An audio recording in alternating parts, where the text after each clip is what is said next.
आपका नाम राम है, 14 साल से सर्विस में हैं, आईएएस बनना चाहते हैं, तो क्या मान लें कि 14 साल का वनवास पूरा हुआ आपका? मांगड़ धाम किस लिए चर्चा में है? दिल्ली पुलिस के साथ साथ कई ऐसी राज्य पुलिस तथा केंद्र की जो बल है उसमें ये हमेशा आता है कि वहाँ के जो कर्मी हैं तनाव में है, रेट ऑफ अट्रिशन बढ़ रहा है। क्या दिल्ली पुलिस में भी ये समस्या है? पॉक्सो के अंतर्गत तो पुलिस के पास क्या गाइडलाइंस हैं ऐसे मामलों में बच्चों के साथ डील करने के लिए? भारत में साइबर सुरक्षा के लिए जो संस्थागत ढांचा है वो क्या है? G20 में कितने देश शामिल हैं?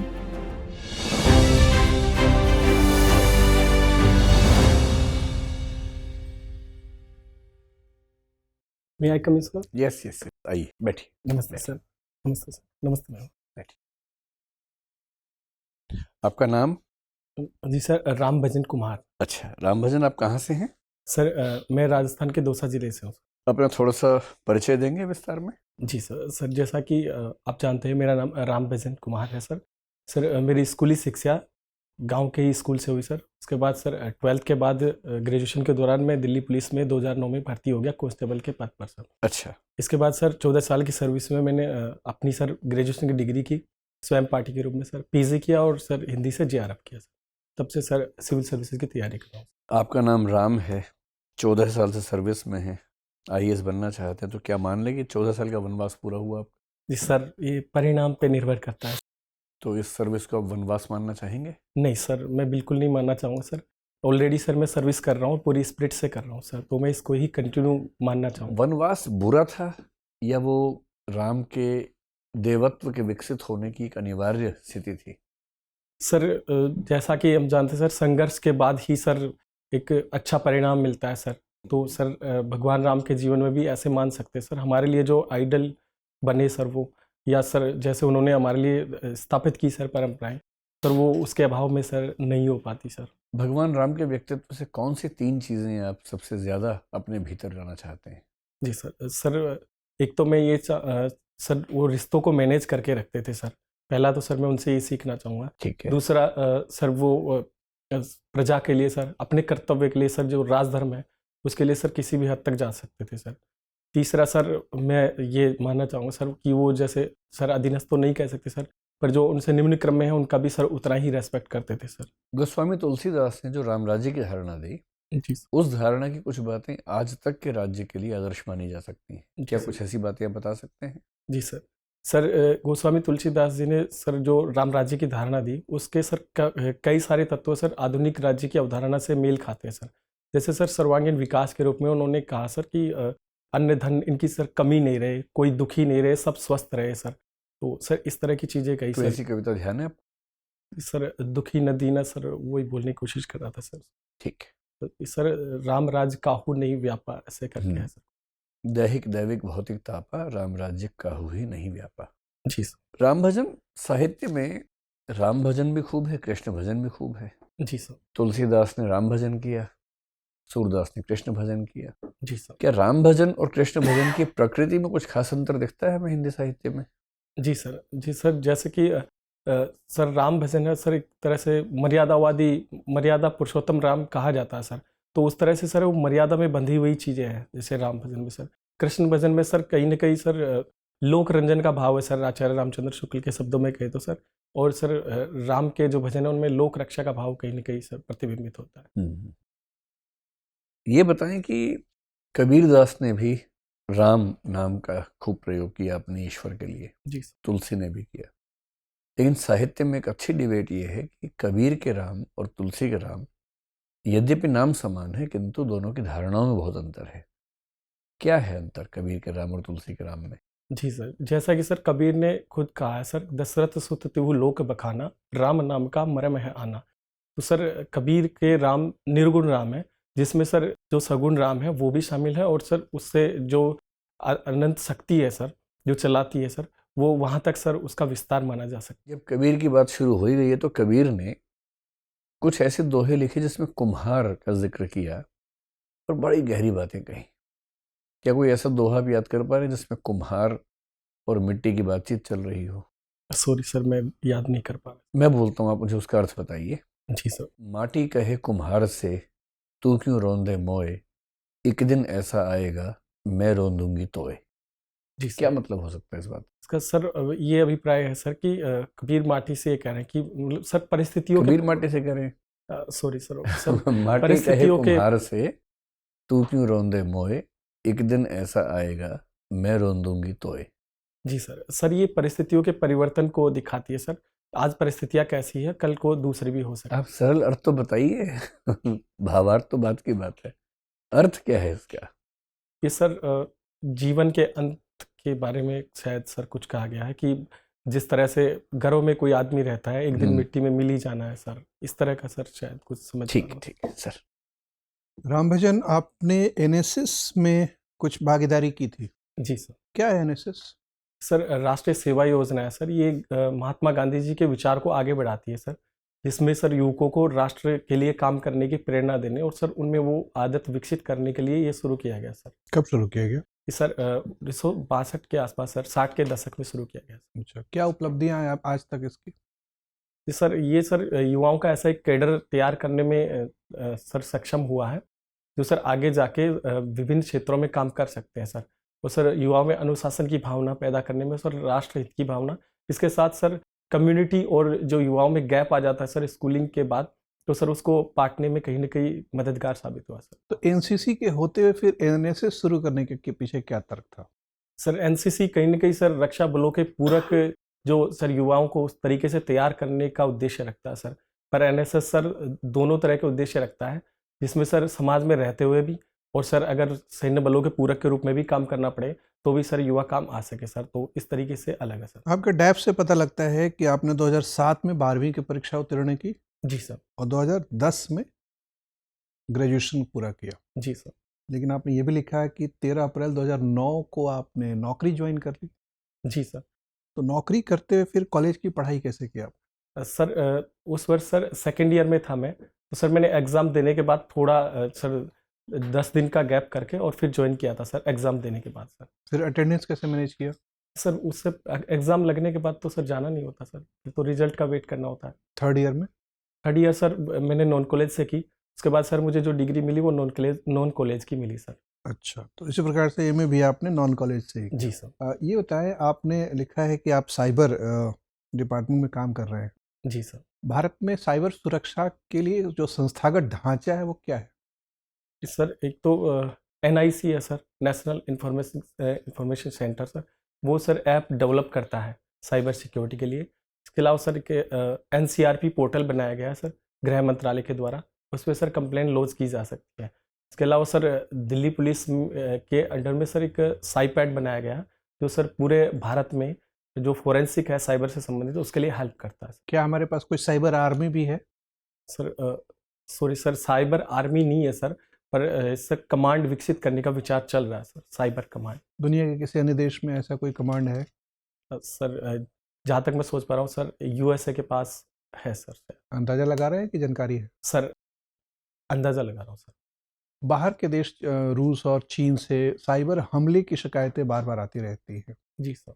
आपको क्या लगता है कि क्या रणनीति होनी चाहिए इस तरह के हमलों से अगर हमें बचना है? तो क्या हम नॉन स्टेट इंस्टीट्यूशंस को भी अपने इस काम में लगा सकते हैं?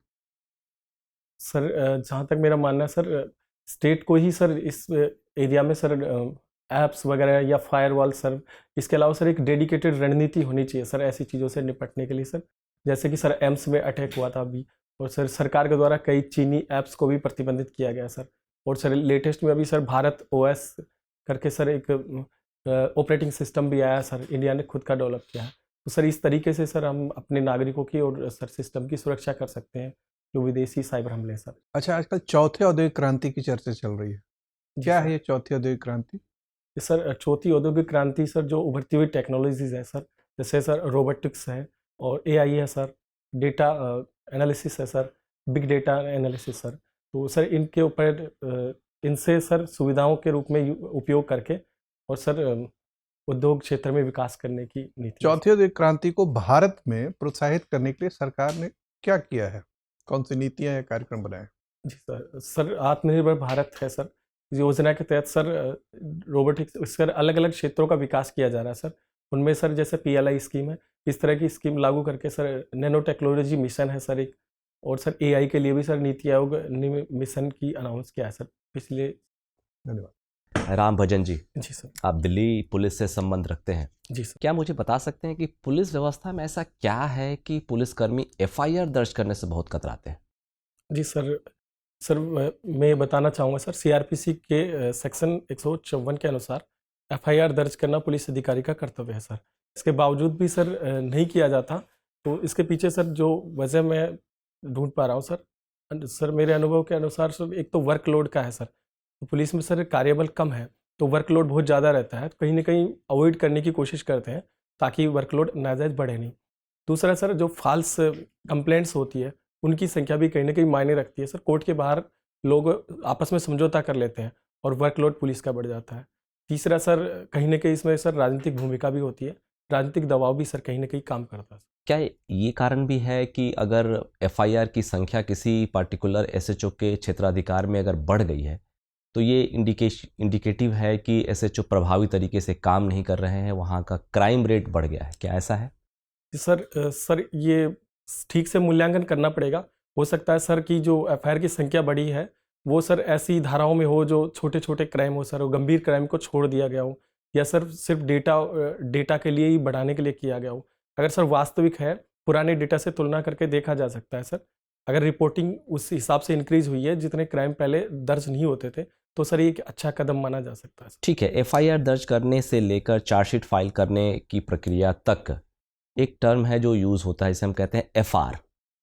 एफआर क्या होता है? आपने कभी एफआईआर दर्ज की है? जी सर, मैं सीसीटीएनएस में काम करता हूँ सर। अच्छा, इसमें सर एफआईआर लॉज होती है सर। तो एफआर क्या है? FR FIR sir false report होती है कि सर जैसे कोई एफआईआर होगी उसके बाद ऐसा प्रमाणित होता है सबूतों के आधार पे कि ये रिपोर्ट सूचना गलत है, अपराध कारित नहीं हुआ है, तो सर वो उसके लिए फॉल्स रिपोर्ट दाखिल की जाती है कोर्ट में सर। ठीक है, आप मुझे बताइए कि दिल्ली पुलिस के साथ साथ कई ऐसी राज्य पुलिस तथा केंद्र की जो बल हैं उसमें ये हमेशा आता है कि वहाँ के जो कर्मी हैं तनाव में है, जी सर। रेट ऑफ अट्रिशन बढ़ रहा है। क्या दिल्ली पुलिस में भी ये समस्या है? जी सर, ऐसा बिल्कुल क्यों? है सर। ऐसे सर बीच बीच में सर सुसाइड होते रहते हैं सर। हम्म। तो सर इसके कुछ वजह मैं बताना चाहूँगा सर। एक तो ड्यूटी के आवर्स लंबे हैं सर, जैसा सर अभी मैंने बताया, संख्या कम है सर। जो नागरिकों की तुलना में अनुपात जो है सर पुलिस का कम है, तो वर्कलोड बहुत ज़्यादा रहता है। दूसरा सर जैसे छुट्टी वगैरह की प्रॉब्लम होती है सर, इसी वर्कलोड के कारण सर टाइम पे छुट्टी नहीं मिल पाती। इसके अलावा सर जो पुलिस कर्मियों का अपने परिवार से अटैचमेंट कम रह पाता है सर इन्हीं वजह से, तो सर थोड़ा तनाव का लेवल बढ़ जाता है। एक चीज़ तो आपने हाईलाइट किया कि यहाँ पे जो ड्यूटी है बहुत डिमांडिंग है, ड्यूटी आवर्स बहुत लंबे हैं। जी सर। मुझे एक चीज़ बताइए कि लंबे ड्यूटी आवर्स के बावजूद आपने जो सिविल सेवा की जो सघन तैयारी होती है वो कैसे कर लिया? मुझे ऐसा लगता है कि बिना अपनी ड्यूटीज़ के प्रति कॉम्प्रोमाइज़ का सेंस रखे बिना इस तैयारी का हिस्सा नहीं हो सकता है आदमी, ऐसा है? आपने नहीं कहीं सर, ना कहीं समझौता किया है नहीं अपनी सर, ड्यूटी बिल्कुल के भी नहीं प्रति? किया सर। इसके लिए सर मैंने जो तैयारी के दौरान जो चीज़ें सीखी उनको अपनी पर्सनल लाइफ पे अप्लाई किया सर। उससे सर मुझे मदद मिली सर। मेरी वाइफ सर 8वीं पढ़ी हुई थी सर, तो मैंने इसके लिए उनको प्रेरित किया कि आप पढ़िए, उनकी हेल्प की सर। तो सर वर्तमान में सर वो पीजी कर रही है सर। आप मेरा प्रश्न नहीं समझ पाए। जी सर, मैं मेरा वहीं आ रहा प्रश्न था बहुत सिंपल है कि बिना ड्यूटी से कॉम्प्रोमाइज़ किए हुए यूपीएससी की जो डिमांडिंग प्रिपरेशन है उसे पूरा नहीं किया जा सकता, कहीं ना कहीं आपको कॉम्प्रोमाइज़ करना पड़ेगा। नहीं सर, मैं वही बता रहा था सर। तो उनकी हेल्प से उन्होंने घर की जिम्मेदारियां संभाली, तो सर जैसे मैं यहाँ रहता हूँ तो मुझे सर टाइम मिल गया कि घर परिवार की तरफ से निश्चिंत हो गया। दूसरा सर ड्यूटी के बाद जैसे जितने भी घंटे किए वो ख़त्म करने के बाद फिर मेरे पास टाइम बच गया सर पढ़ने का। तो इस तरीके से सर मैंने मैनेज किया। तो कितने घंटे की ड्यूटी होती है आपकी? सर 8 से लेके 12 घंटे तक होती है सर। ठीक है, फिर 4 घंटे 5 घंटे पढ़ाई करते हैं? जी सर। और सर एग्ज़ाम जैसे नज़दीक आ जाता है तो सर मैं छुट्टी ले लेता हूँ। ठीक है, चलिए मुझे ये बताइए कि आजकल आप सुन रहे होंगे कि राइट टू एजुकेशन एक्ट कई माइनॉरिटी इंस्टीट्यूशंस पे एप्लीकेबल नहीं है, जिसमें मदरसा भी शामिल है। क्या आपको लगता है ऐसे महत्वपूर्ण एक्ट के प्रावधानों का मदरसा जैसे संस्थानों पे लागू न होना एक रिग्रेसिव कदम है? सर ये संविधान में इसे लिखा हुआ जो आर्टिकल 29 और 30 है सर, तो उनमें सर कहीं ना कहीं ये उनको शैक्षणिक वो दी गई है सर, अधिकार दिए गए हैं सुरक्षा के। तो सर वो उसके अकॉर्डिंग कर सकते हैं, पर सर मेरे अनुमान से सर लागू होना चाहिए वहाँ पे सर। ठीक, आप पूछिए। राम भजन, ठीक सर। ये बताइए, आप क्योंकि पुलिस में हैं तो आपको पता होगा कि अगर पॉक्सो का कोई मामला आता है पॉक्सो के अंतर्गत, तो पुलिस के पास क्या गाइडलाइंस हैं ऐसे मामलों में बच्चों के साथ डील करने के लिए? जी मैम। मैम एक तो बच्चों के साथ डील महिला पुलिस अधिकारी करेंगी मैम। उनको थाने में नहीं बुलाएंगे मैम, जहाँ पे वो रहते हैं वहीं उनके स्टेटमेंट दर्ज किए जाएंगे मैम। और मैम उनकी काउंसलिंग करवाते हैं मैम। ठीक है, और जी मैम। पुलिस वर्दी में नहीं उनके मैम, साथ डील पुलिस कर वर्दी में सकते हैं? नहीं रहेगी मैम, सिविल में रहेगी। आपने बोला कि महिला पुलिस कर्मी जो है वही स्टेटमेंट लेगी बच्चों का। क्या हमारे जो पुलिस का पूरा डिपार्टमेंट है उसमें हर पुलिस स्टेशन पे, हर पुलिस थाने पे एक महिला पुलिसकर्मी हो, ये संभव है? जी मैम, पूरे देश में तो मैम हो सकता है संभव नहीं हो, पर दिल्ली में तो मैम संभव है। दिल्ली तो राजधानी है, जी बात मैम। समझी जा सकती है। अगर ऐसा कुछ हो कि महिला पुलिसकर्मी नहीं है, तो क्या आप पॉक्सो के गाइडलाइंस का उल्लंघन कर रहे होते हैं या कुछ और तरीका अपनाते हैं? मैम दूसरा तरीका ये हो सकता है कि किसी महिला की मौजूदगी हो सकती है मैम। अगर पुलिस में महिला नहीं है तो, और जैसे मैम महिला आयोग या और कहीं से भी, मतलब सरकारी सिस्टम से मैम कोई महिला बुलाई जा सकती है। अच्छा, ठीक है। मेरा आपसे आखिरी सवाल रहेगा। एंटी डाउरी एक्ट काफ़ी सालों से हमारे देश में है, लेकिन इससे मेरे जो जानकारी है कि दहेज प्रथा पे रत्ती भर भी फ़र्क नहीं पड़ा है। तो क्या हमें ये जो कानून है इसको हटा देना चाहिए? कुछ फ़ायदा तो बचा नहीं इसका। नहीं मैम, इसका निवारक प्रभाव होता है मैम, प्रिवेंटिव। सारे लोग तो मैम ऐसा नहीं है, पर फिर भी आप जैसा कह रहे हो मैम, मैं सहमत हूँ आपसे। ये अप्रभावी तो है मैम, पर फिर भी जब अगर कानून नहीं रहेगा तो फिर तो मैम कुछ भी रोक टोक ही नहीं रहेगी। अभी वैसे कुछ भी लोग रोक तो टोक मानते नहीं हैं। है। आपके कोई अगर दहेज मांग रहा है, आप बोलो कि नहीं इसके विरुद्ध कानून है, तो क्या वो इंसान रुक जाएगा दहेज मांगने से? मैम कुछ लोग तो रुक ही सकते हैं मैम। कानून का हवाला देने से? जी मैम, कानून का हवाला देने से। अच्छा, ठीक है, धन्यवाद राम भजन। राम भजन, मुझे ये बताइए कि G20 में कितने देश शामिल हैं? सर 20 देश शामिल हैं। 20 देश ही हैं या कोई संस्था भी है इसमें? Sir European union. तो 19 देश और यूरोपियन यूनियन। जी सर। अच्छा, भारत तो इस साल ये समिट होस्ट कर रहा है, जी लेकिन पिछले साल इसको किसने होस्ट किया? Sorry sir. अच्छा, आपको क्या लगता है कि भारत के सामने क्या चुनौतियां आ सकती हैं G20 का समिट इस साल जब होस्ट करेगा? जी एक सर। दो चुनौतियां बताइए। सर एक तो मेजर तो ये है सर कि जैसे यूक्रेन रशिया वार हो रहा है सर, तो उसके बाद सर उसको रूस को और सर यूएसए को एक प्लेटफॉर्म पे लाना एक चुनौती है सर। बिल्कुल। और दूसरा सर जैसे बड़ा आयोजन है सर ये, और सर भारत के कई शहर उसमें होना है सर, शहरों में। तो सर कहीं ना कहीं इतना बड़ा आयोजन भारत ने अभी तक किया नहीं है सर, तो पैन इंडिया, तो सर थोड़ा वो भी चैलेंजिंग होगा सर। ठीक है। मुझे ये बताइए, आप दिल्ली पुलिस में हैं, तो दिल्ली पुलिस की जो क्या स्लोगन है दिल्ली पुलिस का? सर शांति सेवा न्याय। और आप एक घटना हुई थी, आप क्योंकि दिल्ली पुलिस में तो आप शायद बेहतर प्रकाश डाल सकते हैं इस पर, कि पंजाब पुलिस ने आकर दिल्ली में एक व्यक्ति को अरेस्ट किया और फिर जब वो वापस लेके जा रहे थे तो हरियाणा पुलिस ने पंजाब पुलिस को अरेस्ट कर लिया।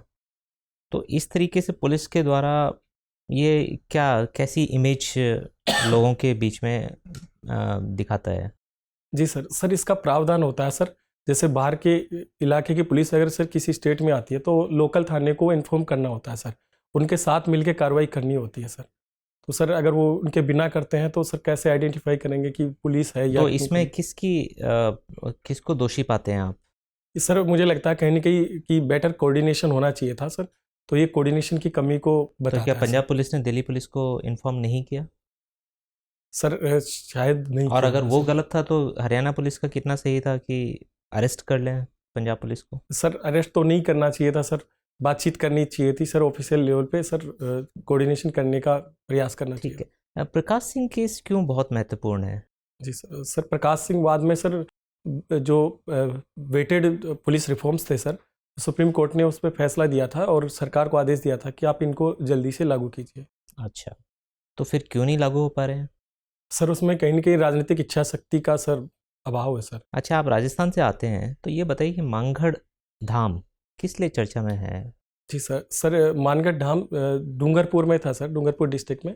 यहाँ पे सर जलियांवाला बाग की तरह ही सर वो गुरु गोविंद गिरी थे सर, उनके नेतृत्व गोविंद में गुरु। भील, जी सर, गोविंद गुरु सर, तो उनके नेतृत्व में भील इकट्ठे हुए थे सर, अपनी सभा कर रहे थे। तो वहाँ पे सर ब्रिटिश सरकार की जो सैन्य बल ये है कौन से वर्ष की घटना है? सॉरी सर, ईयर तो याद नहीं है ठीक सर। है। मुझे ये बताइए, आप तो साइबर पुलिस स्टेशन में अभी कार्यरत हैं, तो जामतारा किस लिए फेमस है काफ़ी? सर जामतारा सर, एक तो सर मूवी आई है उस पर साइबर रिलेटेड, तो सर उससे चर्चित हो गया सर। उससे जामतारा में बड़े पैमाने पर सर साइबर क्राइम होता है ऑर्गेनाइज्ड रूप में सर, और सर वहाँ कहीं ना कहीं सर लोकल पॉलिटिकल सपोर्ट भी वहाँ पाया जाता है सर। आखिरी सवाल आपसे ये है, आप ओबीसी समुदाय से आते हैं, तो अभी हाल ही में ओबीसी सब कैटेगराइजेशन की बात की जा रही है, तो ये ओबीसी सब कैटेगराइजेशन से क्या फ़ायदे होंगे और क्या इस पे मतलब कुछ मुश्किलें भी हो सकती हैं? जी सर इसके लिए न्यायमूर्ति जी रोहिणी आयोग का गठन किया गया है सर। सर इसमें ओबीसी आरक्षण में सर काफ़ी सारी जातियाँ हैं सर, तो उनमें सर सबको लाभ नहीं मिल रहा इसका, तो कहीं ना कहीं सर उस लाभ को तर्कसंगत बनाने में सर मदद मिलेगी सर। क्या आपको लगता है कि ये अगर इतनी मदद मिलेगी तो ये SC ST पे भी लागू किया जाना चाहिए इसी तरीके का सब कैटेगराइजेशन? जी सर SC ST में सर जो रिजर्वेशन है उसका पैमाना अलग है सर वो परंपरागत रूप से पिछड़े हुए सामाजिक पिछड़ापन भी है सर। ठीक है, धन्यवाद। आपसे बात करके बहुत अच्छा लगा राम भजन जी, अब आप जा सकते हैं। ठीक, थैंक यू सर। टीम दृष्टि पेश करती है IAS की तैयारी का अनूठा और स्थायी ऑनलाइन विकल्प, क्योंकि अब दिल्ली का क्लासरूम आ गया है आपके मोबाइल में। कोर्स में एडमिशन और लाइव क्लासेस के लिए डाउनलोड करें दृष्टि लर्निंग ऐप या हमें फ़ोन करें दिए गए फ़ोन नंबर्स पर।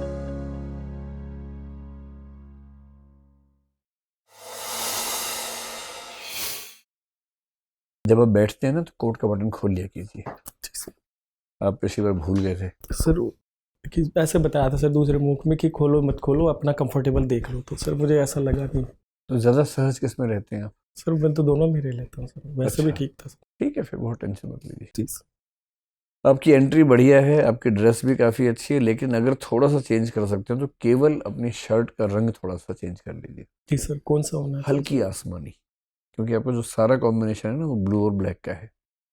तो जैसे ये वाला आसमानी रंग है, ये इससे भी लाइट हो। सर दूसरी भी है सर, अभी ये वाइट किसी ने सजेस्ट की तो ये देख दोस्तों रहा। थोड़ी क्रीम वाले शेड में जा रही है, जी। इसलिए वो कॉम्बिनेशन थोड़ा मिसमैच हो रही है। तो आसमानी या ग्रे बहुत लाइट हो तो बेहतर रहेगी। ठीक है। बैठने का तरीका आपका ठीक है। शुरुआती प्रश्नों में तो आपने बहुत बढ़िया आंसर दिए, खूब आगे बढ़ के छक्के लगाए। वनवास वाले पे मतलब शुरू में आप थोड़ा उलझे, लेकिन फिर आपने हैंडल कर लिया अच्छे से। राम भजन, कृष्ण भजन, राम का कैसे अर्थ बदला कबीर के यहाँ, तुलसी के यहाँ, वो सब बढ़िया था। कुम्हार नाम है तो वो कुम्हार वाला भजन बहुत प्रसिद्ध दोहा है कबीर का, थोड़ा सा याद कर लीजिएगा, और उसका मीनिंग पता होना चाहिए था। आपकी अच्छी बात है कि आप बहुत ही धैर्यवान और स्थिर चित्त व्यक्ति हैं, मतलब बहुत एक कूल बैलेंस आपका बना रहता है। जो हम कितना भी परेशान करें आप हिलते नहीं हैं, बहुत बढ़िया बात है। बहुत कम लोगों में ऐसी बात होती है। ठीक है। बाकी जनरली जो हमारी समझ है वो ये कि आप बहुत ही सुलझे हुए, संभले हुए, विनम्र, एक जैसा एक्सप्रेशन, एक ही टोन रहती है, ना उतार चढ़ाव, मतलब अच्छी सेंस में कह रहा हूँ ये बात। एक दो जगह आपने कोशिश की कि मैं मुझसे बात करते हुए बाकियों को भी देख लें, उनसे बात करते हुए मुझे भी देख लें, वो सब मत कीजिए। जिससे बात कर रहे हैं उसको देखिए, 1 to 1 आई कॉन्टेक्ट रखिए। काफ़ी मेरी गट फीलिंग है कि आपके नंबर बहुत अच्छे आ सकते हैं, बस थोड़ा पढ़ लीजिए। अब जैसे पोक्सो है तो टिप्स भी होना चाहिए ना, जी जो सर। महत्वपूर्ण कुछ एक्ट्स हैं पता होने चाहिए। अब वेश्यावृत्ति को लेकर जो एक रिसेंट जजमेंट है वो आपको ध्यान नहीं था, आप 497 पे ले गए उसको। जी बस पुलिस का आदमी ये सब ना करे, ये अपेक्षा होगी। जी सर। तो कब है इंटरव्यू यूपीएससी में? सर 9 फरवरी को है सर। 12 दिन आपके पास है, जी सर। पूरी ताकत लगा दीजिए। सबसे पहले पुलिस रिफॉर्म्स, पुलिस का स्ट्रक्चर, पूरे देश में सेंट्रल स्टेट रिलेशनशिप पुलिस के मामले में देख लीजिए ध्यान से। जी सर। सेंट्रल पुलिस के जो स्ट्रक्चर है उनको भी, और स्टेट के पुलिस से भी देख लीजिए। जी सर। पुलिस रिफॉर्म्स पढ़ लीजिए। साइबर क्राइम से जुड़े हुए जितने पक्ष हैं उनको तैयार कर लीजिए। जी सर। फिर इन्वेस्टिगेशन में जो जो एक्ट्स काम आते हैं उनके मेन प्रावधान ध्यान से देख लीजिए। ये तो बेसिक है। उसके बाद वैकल्पिक विषय है, करंट अफेयर्स है, जैसे G20 थोड़ा और बेहतर पता होना चाहिए था। जी सर। तो 12 दिन कम नहीं है, आप जिस लेवल पे 12 दिन में तो आप पूरा पी ही जाएंगे सब कुछ, कहने की बात ही नहीं है, बस मेहनत कीजिए थोड़ी सी। ठीक है, कुछ पूछना है आपको? सर हिंदी साहित्य के बारे में पूछना था सर। हिंदी साहित्य पे एक क्लास में अगले 2 दिन में लेने वाला हूँ, तो आप भी उसमें आइए, फिर हम बात कर लेंगे उस पर। ठीक है, तो माटी कहे कुम्हार से आगे। तू क्यों रोंदे मोई, हाँ, एक दिन ऐसा आएगा मैं रोंदूंगी तो। क्या बात, बहुत बढ़िया, all the best. Thank you. इसका मीनिंग ध्यान कर लेना ठीक से, जी है ना?